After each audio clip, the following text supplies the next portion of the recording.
heavy breakfast, no? Saka, earlier na mo yung exercise, no, as part of the relaxation technique. Then you had already a short break, nakapagpahuway naman ng kaon, no? Nakapagtindog-tindog na, no? Make sure nga after each meal, no, before you sit down or lay down, lakaw-lakaw sa mo ba, kaya that sometimes, especially at night, no, no, madunggan ninyo ba, giurong o nagka-kuhan, acute hemorrhagic pancreatitis, wala bitay time para yun nga ma-digest. Normally, ang pagkaon, so what the tendency mo higda, and then the pancreas will secrete to the point of bleeding. So muna ikamatay ba, especially sa gabi, make sure na hindi mo mahigda. No? Heavy meal, relaxa, no? Lakaw-lakaw sa mo, para magkuhan yun ba, mag-absorb, ma-digest ang pagkaon properly.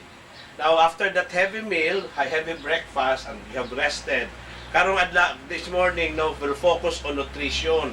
No, gahapon ang mga products and services sa Charm. Karon, although we have started with sago earlier, no, mga herbs, mga sayote, pero this morning we focus good sa nutrition. No, we know that nutrition is a big part of a healthy lifestyle. No, you have to be well nourished. No, so the expert on nutrition is no other than Maria Teresa Moreno. She is a graduate of the University of Southern Mindanao, nutrition and dietetics, and in addition to that, she earned a complete course of caregiving, no? So she's in a way a healthcare worker also like you, no? Mas hands-on pa iya because she has dealt with older people who are sick, and she has delivered this care, no, directly. For the meantime, ang iyang focus karon is more of nutrition, and later on siguro na hands-on ta, no? So please welcome Maria Teresa Moreno. Good morning, everybody. Nutrients are chemical substances that necessary for life. So, meron tayong 6 classes of nutrients. Yung carbohydrates, protein, fats, vitamins, minerals, and water. Yun siya. Meron yan siyang dalawang category, organic and inorganic. Organic is the carbohydrates, protein, and fats. Inorganic, yung minerals, vitamins, and water. Yun siya ang tatlo. So, nandoon yung 3 categories niya. Yung go, diba? Bata-bata na. Go, grow, glow. So, go, energy food. Grow, ano yan? Body building food. Then, the glow, regulating food. Yun siya ang tatlo na kailangan ng katawan natin. So, hindi natin ma-deny na carbohydrates and fats is energy food. Yan sila. Dalawa yan sila. Pero kung fats, kunting fats lang, double kasi ang calorie ng fats. Kaya kunti lang kailangan natin. Hindi kagaya ng carbo. So, ano ang carbo? Doble yung fats. Kaya kunti lang. So, ang protein, yun ang siya ang body building, repair ng body tissue natin. Yun nagre-repair ng body tissue.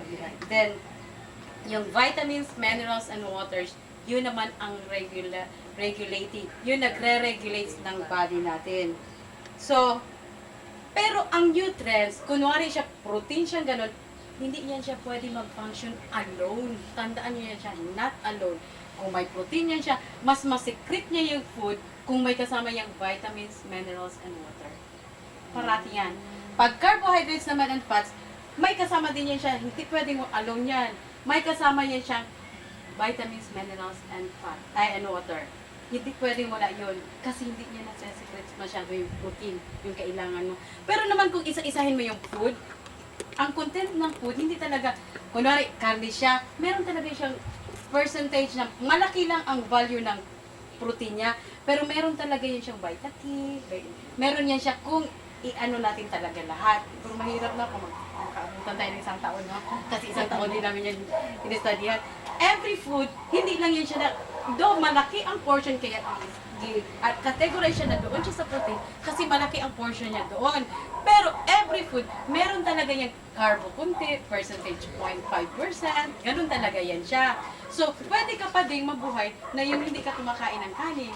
Kunwari, kunwari patatas lang, mataas ang, hindi lahat na, sabihin mo, kung gulay siya, regulating siya, hindi. Kasi merong gulay na protein siya concentrated, pero meron na siyang vitamins doon. Merong ganun nga, alam niyo mga vegetarian, ginasubstitute nila, meron kasi mataas yung content ng niya, may mataas na content ng carbo ng gulay. Pwede na din yun. Ang mga artista, carbo nila, patatas lang, hindi sila nagra-rice. Kasi, ang problema, mataas ang calorie ng rice. Yung patatas, may kunting malaki-laki namang amount ng carbohydrates, pero mataas ang niya. May fiber na din doon. So ganun yun. Tapos, ang protein, kailangan talaga lalo ng mamatatanda. Iwasan lang din yung taba, lean meat, kasi yun nagre-repair ng body tissue natin. Kailangan natin yun. Tapos, tandaan nyo yan ha, hindi pwedeng mag-function ang protein na walang vitamins, minerals, and water. Kasi yan ang nakakatulong. Alam nyo yung vitamins, minerals na yan, at saka yan ang, alam nyo bakit tayo nagpawis. Gawa yan ng vitamins and minerals and water natin. Nagpawis. Yan ang, yan siya, regulating body substances eh. Magpawis ka, mag-withdraw ka, at saka magpawis, mag-withdraw. Ano pa ba yun? Nakalimutan ko na. Marami yan siyang function ang regulating. Magpawis ka, kailangan mo yun. Respiration, circulation ng blood. Vitamins, minerals, water. Circulation, digestion.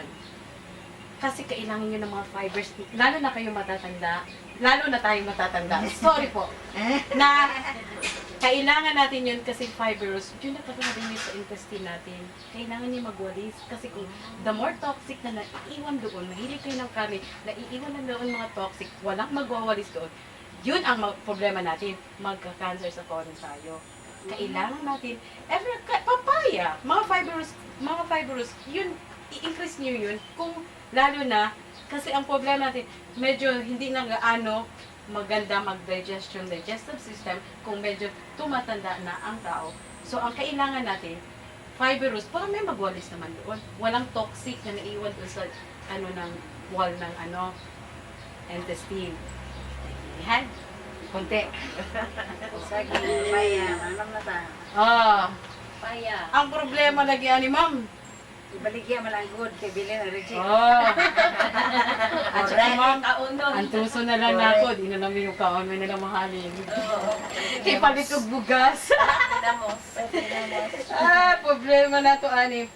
Tapos sa carbohydrates, alam niyo ang carbohydrates kasi, the whole day, kunwari, nagkain kayo kasi ang 1/2 cup of rice is equivalent to 100 calories. Kung kumain kayo ng 1 cup, so 200 na yan, lunch 200, dinner 200. Alam nyo ba na 1/2 of that na i-store lang sa liver and muscle natin? Hindi yan nadadigest. Ang katunga sa atong, ang katunga siya, sa atong energy, na sige lakaw-lakaw, na burn to siya. Pero ang katungaan na, 1/2 of that is, estimated na nila na re-restore lang yon sa muscles and liver natin. Ngayon, kung hindi ka kakain bukas, that's the reason na magamit mo na yon.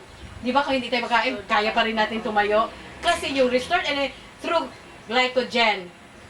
Kaya daw natin, pwede pa din kasi may restored, tayo dito, carbohydrates. So, magamit natin yun the following, yun ang maganda doon. Kaya, di ba kung mag-diet, low carbo talaga ang gina-recommend. Kasi mas marami kasing stored, mag-i-stored kasi talaga siya. So, kung sige kakain, sige lang i-stored, marami ka ng deposit. So, yun ang rasonon. Di ba? Usually, low carbo. Ko ang lahat ng sources. Anong problema nyo? Wala mo problema sa inyong diet?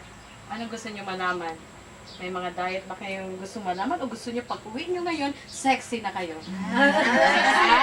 Tapos sabi ng asawa ko, sexy yan! Sabi ng asawa, ko ba yan? Bawal ganon. Nakuratan. Baka may boyfriend na yan. Ano problema? Palayasin kayo.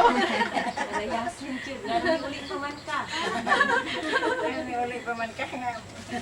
Nakakala mo na yung iba. Ibang talaga. Yun ang ano niyan.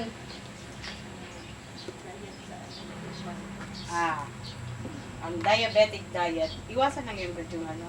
Ano mong iwasan natin dyan? Sugar. Kasi mataas ang content ng carbo. Sugar. Yung mga rice, pasta. So kung magkape ka, no sugar. No sugar na siya. Ang iba nag-artificial sugar, hindi maganda din kasi may effect. May side effect. Side effect na Pero may tao kasi na hindi din pwede mag-coffee na walang sugar. Pero pwede naman din, isukat mo lang na ano, pag mag-sugar ka at least a half teaspoon, bawas ka naman. Kahit kung kunwari, ang rice mo, magawas ka sa ibang source ng carbo ba? Kunwari, ang rice mo masyado mo, mas estimated mo na lang yun. Yung kaya lang ng calories ng carbohydrates. Kunwari, hindi ka na nag-sugar, tapos 2